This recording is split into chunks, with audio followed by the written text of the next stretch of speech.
Scania की scanning इन दिनों खूब हो रही है। 3 अलग-अलग मीडिया हाउसेस ने इस बस ट्रक बनाने वाली स्वीडिश कंपनी को लेकर इन्वेस्टिगेशन किया। कौन से हैं ये संस्थान? कौन से हैं वो भारत के 7 स्टेट्स जिनको लेकर सुगबुगाहट है? यानी कहा जा रहा है कि वहां पर ऑटोमेकर स्केनिया ने अपनी गाड़ियों को दौड़ाया, वो भी अधिकारियों और रसूखदारों को घूस देकर। तो इन 3 मीडिया संस्थानों में Swedish news channel SVT, German broadcaster ZDF और भारत की कॉन्फ्लुएंस मीडिया शामिल हैं। इन मीडिया संस्थानों की खोजी रिपोर्ट इन दिनों भारत में खूब देखी जा रही है और विपक्षी दल भी लामबंद होकर कई सवाल खड़े कर रहे हैं। The company is called Siddhi Vinayak Logistics Limited. Why is it important, you'll ask? This is a Gujarat-based company. It was set up in 2002 by a Surat-based businessman called Roopchand Vaid.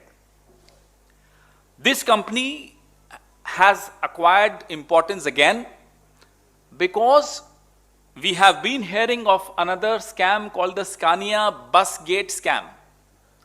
The Scania bus scam, where Mr. Gadkari was given a bus for his daughter's wedding. Report में पता चला है कि automaker Scania ने 2013 से 16 के बीच भारत के 7 अलग-अलग राज्यों में बसों के कॉन्ट्रैक्ट्स पाने के लिए रिश्वत दी।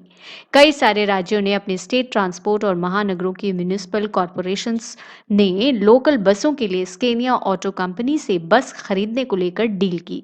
इसमें नागपुर म्युनिसिपल कॉरपोरेशन भी शामिल था। उस समय परिवहन मंत्री नितिन गडकरी स्केनिया के विदेशी पदाधिकारियों के साथ नजर भी आए। इन दिनों ये तस्वीरें खूब दिख भी रही हैं। गडकरी स्वीडन गए थे और तब भी स्केनिया के CEO के साथ दिखे थे। स्केनिया बसें लग्जरी बस सेगमेंट में चर्चित नाम है। इसके अलावा ग्रीन फ्यूल जैसे बायोफ्यूल वगैरह पर चलने वाली खास बसें भी ये कंपनी बनाती है। इसलिए कई सारी सरकारों ने कंपनी के साथ बसों को खरीदने के लिए करार किए थे। वैसे स्केनिया की बसें महज 7 राज्यों में नहीं, जैसा कि खबरों में बताया जा रहा है, बल्कि इससे ज्यादा में चलवाई गईं या खरीदी गईं। बसें खरीदने वाले राज्यों में तमिलनाडु, कर्नाटक, केरल, आंध्र प्रदेश, महाराष्ट्र, गुजरात, राजस्थान, गोवा, उत्तर प्रदेश समेत 12 राज्य शामिल हैं। ये रिपोर्ट जैसे जैसे आगे बढ़ रही है, भ्रष्टाचार की परत दर परत उतरती जा रही है। ये बताती है कि कैसे एजेंट्स ने पैसों का वारा न्यारा किया, कैसे ट्रक्स को माइनिंग कंपनी के हवाले करने से पहले बेंगलुरु की निर्माण फैक्ट्री से कुछ मीटर की दूरी पर सुनसान जगह पर चेसिस नंबर बदला गया, नंबर प्लेट्स बदले गए और फिर माइनिंग कंपनीज के हवाले कर दिया गया। रिपोर्ट आगे बढ़ती है तो परिवहन मंत्री नितिन गडकरी का नाम भी सामने आता है।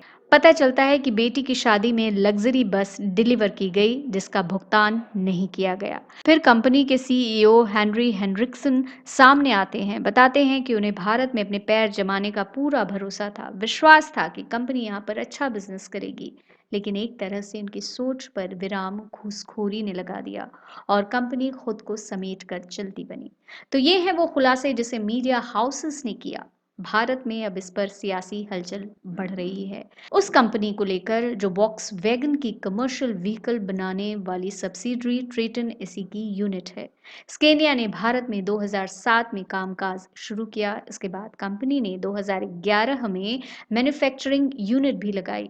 रॉयटर्स की रिपोर्ट के मुताबिक मामले में स्केनिया ने 2017 में एक जांच शुरू की जिसमें कंपनी के कर्मचारियों, सीनियर मैनेजमेंट के कामकाज में गंभीर गड़बड़ियां पाई गई, जिसके बारे में हम यानी सत्ता विमर्श आपको पहले भी बता चुका है। खैर, गड़बड़ियों से खिन्न और बिजनेस का ईज न मिल पाने के कारण स्केनिया के प्रवक्ता ने बताया कि कंपनी ने इसके बाद से भारतीय बाजार में सिटी बस बेचना बंद कर दिया। कंपनी ने भारत में जो अपनी फैक्ट्री स्थापित की थी उसे बंद कर दी गई। कंपनी का कहना है कि भारत में गलत काम कुछ व्यक्तियों ने किए, उन्होंने बाद में कंपनी छोड़ दी। इसमें जो भी बिजनेस पार्टनर शामिल थे, कंपनी ने उनके साथ समझौते खत्म कर दिए। सत्ता विमर्श ब्यूरो की रिपोर्ट।